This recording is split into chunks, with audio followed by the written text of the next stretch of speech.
Hello बच्चों, कैसे हैं आप? आशा करता हूँ आप अच्छे होंगे। बच्चों, आज हम स्टार्ट कर रहे हैं क्लास 9 का चैप्टर 4 और इसमें प्रश्नावली हमारी है 4.1। इसमें बच्चों पहला हमारा क्वेश्चन दिया गया है कि एक नोटबुक की कीमत कलम की कीमत से 2 गुनी है। इस कथन को निरूपित करने के लिए एक 2 चर वाला रैखिक समीकरण लिखिए। तो कैसे करके लिखेंगे? बहुत ही आसान है। पहले हमारे लिए प्रश्न में दिया गया है कि एक नोटबुक की कीमत, तो हम लिख लेंगे यहाँ माना नोटबुक की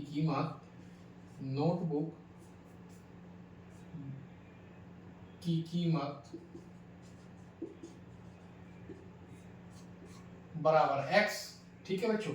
उसके बाद है हमारे पास कलम की कीमत, तो हम लिख लेंगे यहाँ कलम की कीमत बराबर बाई।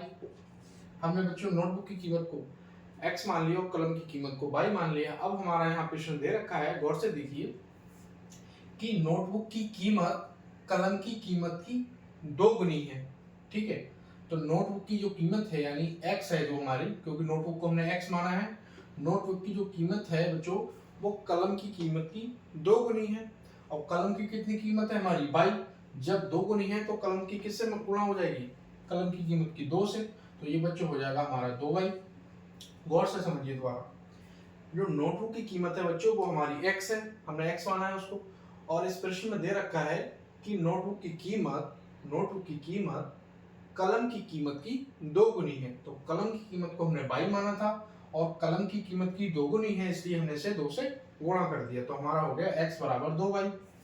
ठीक है बच्चों, अब हम इसे क्या करेंगे? x, ये 2y उधर है, इधर जब हम लेकर आएंगे तो इसका क्या हो जाएगा? इसका चिन्ह बदल जाएगा। इसका p प्लस का है तो ये माइनस का 2y हो जाएगा और बराबर 0। तो बच्चों ये हमारे जो प्रश्न में दिया गया था कि 2 चरों वाला एक रैखिक समीकरण लिखिए, तो हमारा 2 चरों वाला रैखिक समीकरण हमें मिल गया। यही बच्चों इस प्रश्न का आंसर है। बहुत आसान तरीका है, इसको क्वेश्चन को आपको बस गौर से पढ़ने की जरूरत है। ठीक है बच्चों, आप इसे नोट कर लीजिए, मैं इसको रफ करता हूँ। चलते हैं बच्चों इसके नेक्स्ट क्वेश्चन की तरफ।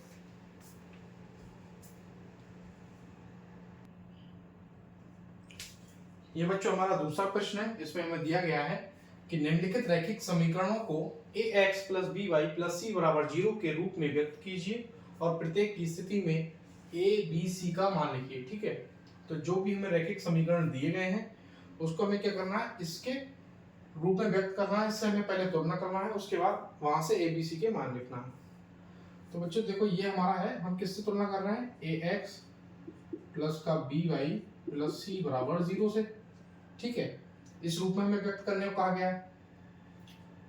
तो इधर जो सी वाला पार्ट है हमारा वो बराबर से उधर लिखा है, उधर 0 होना चाहिए इसके हिसाब से, तो हम इसको इधर लिख लेंगे। तो हम इसे लिख लेंगे बच्चों 2x प्लस 3y और ये लिखा है 9.35 और इसे बच्चों जो 5 के ऊपर इसे बोलते हैं बार। ठीक है, तो जब इसे हम इधर लाएंगे बराबर से इधर, तो इसका चिन्ह बदल जाएगा, ये हो जाएगा माइनस का 9.35 और बार बराबर में क्या बचेगा? 0। तो आप गौर से देखिए, अब हमने कुछ इसी फॉर्मेट में इसको भी लिख लिया है, ax square plus bx plus c बराबर 0 की फॉर्मेट में। अब हमसे कह रहा है प्रश्न कि हमें abc का मान बताना है। तो बच्चों x के साथ में जो होता है वो क्या है? a, y के साथ में होता है b और c जो होता है वो लास्ट वाला c पार्ट होता है। तो यहाँ बच्चों x की जगह पे x है, a की जगह पे क्या है? a का मान कितना? a का मान बच्चों यहाँ से कितना है? 2। ठीक है, b का मान बच्चों यहाँ पे कितना है? b का मान है 3, तो b बराबर 3।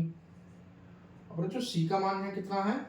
अब c का मान देखिए माइनस में है, तो माइनस में लेंगे, c बराबर बच्चों कितना है? माइनस का 9.35 और 12। ठीक है बच्चों, तो यही इस प्रश्न का हल है। ऐसे ही बच्चों हम इस वाले प्रश्न को हल करेंगे। अब इसमें हल करके दिया है कि बाद में 0 है, तो हमें इसको बदलना नहीं पड़ेगा, जैसे इसे हम माइनस से इधर करके लेकर आए थे। अब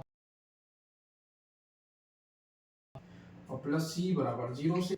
ठीक है बच्चों, अब यहाँ देखिए x के साथ में क्या है? कुछ नहीं है, तो a की मान बच्चों यहाँ क्या हो? जब यहाँ कुछ नहीं है x के साथ में तो क्या होता है? 1 होता है। तो a की वैल्यू बच्चों कितना आएगा? a का मान यहाँ से 1। ठीक है, अब बच्चों y की जगह पे क्या है? y है, और b की जगह पे बच्चों क्या है? y से मल्टीप्लाई है 1/5 की माइनस का। बच्चों b का मान यहाँ से क्या आ जाएगा हमारा माइनस का 1/5, ठीक है। b का मान यहाँ से कितना आ गया, बाई की गुणांक में क्या है, कुछ नहीं तो 1 है, 1/5 माइनस का बाई का मान आ गया। ऐसे बच्चों हम c का मान देखेंगे, तो c का मान बच्चों इसमें कितना है, माइनस का 10। तो ये बच्चों हमारे इस वाले प्रश्न का हल हो गया। बहुत ही आसान है, ऐसे आप इसे हल करेंगे। इसे हमें किससे तुलना करना है, ax plus B Y plus C बराबर 0 से। तो इधर 6 इधर लिखा है, तो 6 को हम इधर लाएंगे तो हमारा हो जाएगा कुछ इस तरीके से, माइनस का 2x प्लस का 3y, और ये 6 उधर प्लस का है, बराबर से इधर लाएंगे हम तो क्या क्या हो जाएगा बच्चों, माइनस का 6 और बराबर में 0। अब देखिए कुछ इसी रूप में हमने इसको लिख लिया है। अब हम यहाँ से a का मान निकालेंगे, तो a की जगह बच्चों कितना लिखा है, माइनस का 2, तो a बराबर माइनस का 2। बच्चों b की जगह पे कितना लिखा है, b की जगह पे 3 लिखा है, b का मान 3 है। जो c की जगह पे कितना लिखा है, c का मान यहाँ देखो माइनस का 6 है। तो बच्चों ये हमारा है प्रश्न नंबर 3 का हल। अब बच्चों ये हमारा चौथा दिया गया है, इसको हम कैसे हल करेंगे, x, इसे हम किससे तुलना करेंगे, ax प्लस बी वाई और प्लस सी बराबर 0 से, ठीक है।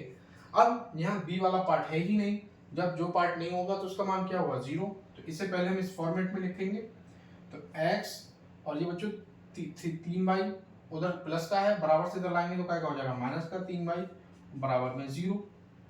अब बच्चों गौर से देखिए, यहाँ a का मान कितना है, कुछ नहीं है, x के साथ में तो क्या है 1 है, तो a का मान कितना हो गया, यहाँ से 1 मिल गया हमें। अब बच्चों b का मान यहाँ कितना है, बाई के गुणांक में क्या है, यहाँ b है, यहाँ कितना है माइनस का 3, तो b बराबर माइनस का 3। बच्चों c का मान यहाँ पे हमारा दिया नहीं गया है, तो जिसका मान नहीं दिया होता है वो क्या होता है, 0 होता है उसका मान, ठीक है। तो ये इस हमारे प्रश्न का हल था। ऐसे बच्चों ये वाला हमारा प्रश्न है, इसे कैसे हल करेंगे हम, इससे की तुलना कर देंगे ax plus B Y plus C बराबर 0 से, ठीक है।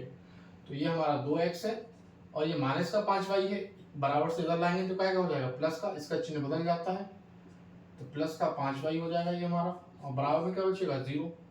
अब हम इसकी तुलना कर देंगे बच्चों ax प्लस बी वाई और प्लस सी बराबर 0 से। तो यहाँ पे a का मान कितना है बच्चों, a बराबर 2, और b का मान बच्चों कितना है, b बराबर 5। बच्चों c का मान यहाँ से हमारा कितना है, c का मान इस प्रश्न में हमारा दिया नहीं गया है समीकरण में, तो c का मान कितना हो जाएगा, 0।